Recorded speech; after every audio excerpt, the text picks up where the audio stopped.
क्या अमेरिका के ईरान पर किए गए हमले का खमियाजा अब दुनिया को भुगतना पड़ेगा? क्या स्ट्रेट ऑफ हॉर्मुज ये जो इलाका है यहां से तेल और गैस की सप्लाई को बाधित कर देगा? ईरान ने जो फैसला किया है क्या उस जगह को चोक कर देगा? क्या इससे पहले भी कभी उसने चोक किया है? और अब अगर चोक करेगा तो दुनिया को, भारत को, हमको, आपको इसका क्या खमियाजा भुगतना पड़ेगा? सीरिया में अटैक किया गया है अमेरिका के बेस पर। क्या इशारा दे रहा है ईरान ने ये अटैक कराया है या उसके किसी समर्थित मिलिशिया ने ये कर दिया है? ये क्या होने वाला है? उधर पुतिन के पास मिलने पहुंचे हैं अब्बास अराक्ची, ईरान के विदेश मंत्री। क्या आश्वासन मिला? क्या रशिया भी इस युद्ध में कूदने वाला है? ये तमाम बातें आपको बताऊंगा। प्रतिशोध कौन कितना खमियाजा भुगतेगा, पहले ये खबर देखिए, उसके बाद मैं अपने एक्सपर्ट्स को आमंत्रित करता हूं। यहां मेजर गौरव आर्य, एयर मार्शल पीके श्रीवास्तव स्टूडियो पहुंचे। आइए प्लीज। मध्य पूर्व में अमेरिका से बदला शुरू। सीरिया में अमेरिकी बेस पर हमला, अमेरिकी सैन्य बेस के गेट पर मोर्टार से अटैक। मध्य पूर्व में और भी बेसेस पर हमले की आशंका। लेकिन मुझे यह लगता है कि ना तो अमेरिका इस बात से अनभिज्ञ है कि ऐसा हो सकता है, और ना ईरान ऐसा कर सकता है कि वहां कुछ करे ही नहीं, क्योंकि हर कोई ये देख रहा है कि ईरान जिसने इतनी बड़ी बड़ी बातें की हैं कुछ करता है कि नहीं। वैसे मेरे लिए हैरानी की यह बात भी है कि स्टेटमेंट के मामले में अभी तक सीधे अमेरिका पर उंगली उठाते हुए ईरान के किसी बड़े नेता की तरफ से, खमेनेई की तरफ से कोई सीधा स्टेटमेंट मैंने नहीं देखा।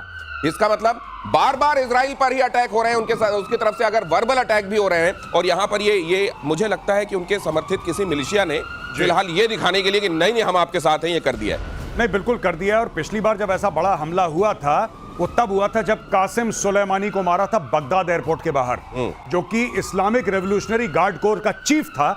जब एक प्रेडेटर ड्रोन ऊपर से उड़ा और दूर से 30,000 फुट से एक हेलफायर मिसाइल मारी थी उसकी गाड़ी के अंदर, और जनरल कासिम सुलेमानी को खत्म कर दिया।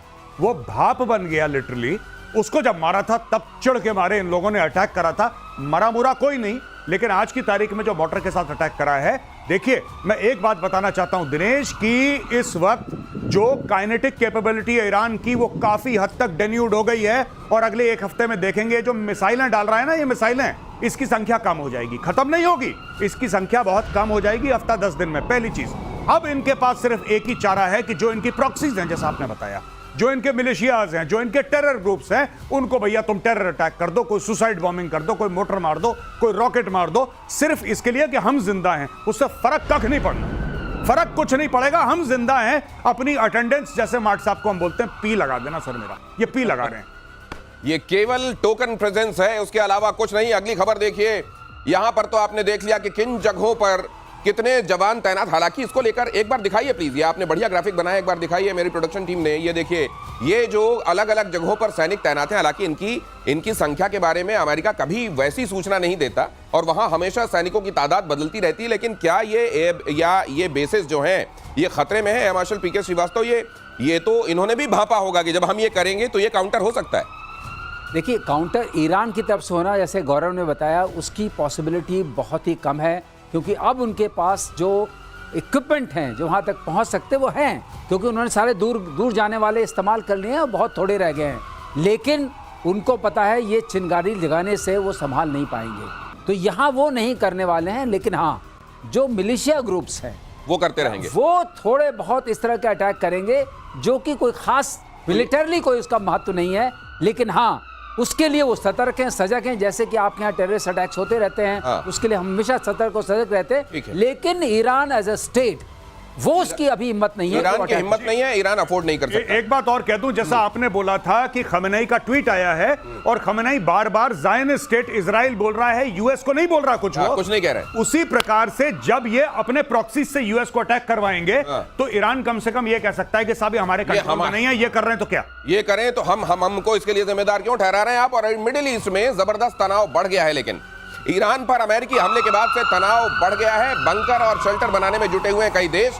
कुवैत में मंत्रालयों के नीचे बम शेल्टर बनाए जा रहे हैं। अब ये इतने बार यहाँ पर दूध जो है गर्म पिया है लोगों ने कि वो छाछ भी फूकते हैं। और फिलहाल तो यहाँ पे छाछ के ऊपर से भाप भी उड़ रही है, तो उनको लग रहा है कि ये अब वो भले ही इवेपोरेट हो रहा हो, लेकिन ये जो होने लगा है, क्या इसके तैयारी कर लेना अच्छा है की तर्ज पे है? नहीं, बिल्कुल इनको लग रहा है कि ये लड़ाई फैलेगी, ये एस्केलेशन होगा, इनको ऐसा लग रहा है। क्योंकि एक बात मैं आपको बता दूं, जैसे कई बार सर और हम दोनों शो में डिस्कस कर चुके हैं आपके सामने कि ईरान इज नॉट पाकिस्तान।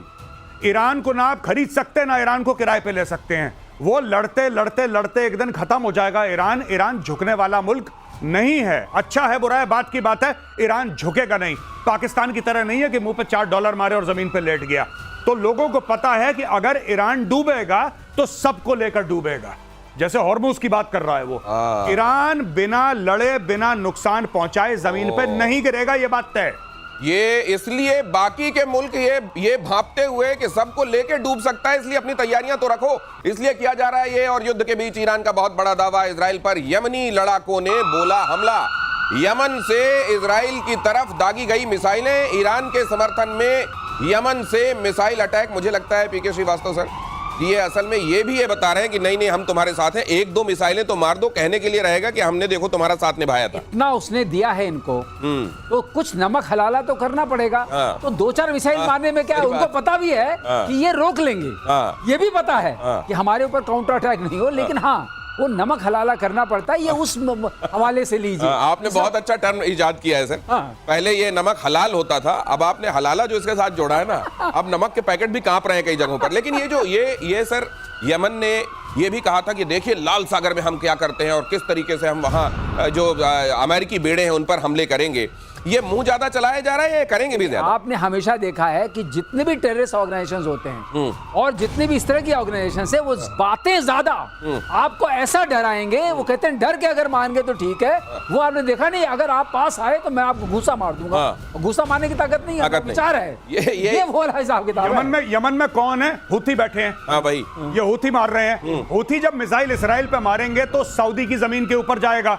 और कल परसों हमने आपसे ये बोला था कि हो ना हो सऊदी अरब कभी भी इस लड़ाई में कूद सकता है। आपने कहा हमारी बात हुई थी। ये वही चीज है कि अगर ये ज्यादा मिसाइल मारेंगे, कहीं ना कहीं सऊदी अरब की एयरफोर्स आएगी और इनको ठोकेगी और इनको बैलिस्टिक मिसाइल से इनकी मिसाइल और ड्रोन भी हवा से उड़ाएगी। सॉरी, एयर डिफेंस जो सिस्टम है सऊदी में। दिनेश, अब मुझे एक बात और आ रही है, एक प्रेडिक्शन और आ गया है, आप कह दीजिए। बोलिए। कि सऊदी अरब कूदेगा इस लड़ाई में। सऊदी अरब भी इस लड़ाई में बहुत जल्द शामिल होगा, आज ये एक्सपर्ट कह रहे हैं। प्रतिशोध में कहते हैं आगे होता हुआ दिखाई देता है। आज ये भी नोट कर लीजिए, देखते हैं क्या होता है। इजराइल का ईरान पर बड़ा हमला, 20 फाइटर जेट से सबसे बड़ा अटैक। करमनशाह हमदान में अफरा तफरी। तेहरान में भी इजराइल की एयर स्ट्राइक। ये देख लीजिए, तेहरान में तो एक जेल है एविन, वहां कहते हैं खामेनेई के सारे विरोधी बंद किए जाते हैं। वहां पे भी हमला करके गेटों पे कहा निकल जाओ भाई तुम लोग।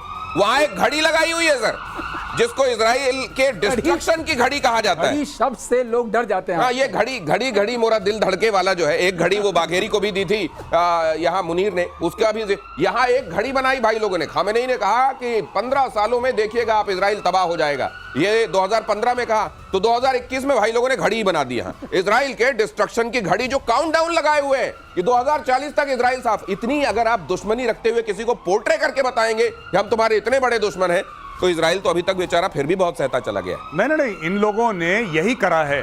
इजराइल को मार देंगे, यहूदियों को मार देंगे, हम ये कर देंगे, हम वो कर देंगे और तुम्हारी नस्लें बर्बाद कर देंगे। एक बम मारा, फिर बोला यार ये तो बड़ा गलत आदमी है इजराइल, ये तो बहुत मारता है। अरे तुम जहर उगलते हो तो मारेगा ही तुम्हें, जब तुमने दुश्मन करार दे दिया। ये जो आप बात कर रहे हैं ना इसकी, ये जो अभी आपने न्यूज पढ़ी, यहाँ पे हर जगह बम मारा, उनकी एयरफोर्स गई और एयरफोर्स ने तेहरान में और दीगर शहरों में उन्होंने मिसाइल मारी, बॉम्ब मारे अपनी एयरफोर्स से।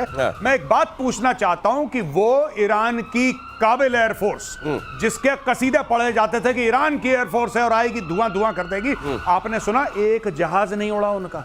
एक जहाज, वो एयरफोर्स है कहां पे ईरान की? सर वो वाले अगर वो उड़ा देंगे फाइटर जेट जो रखे हुए हैं 80 के दशक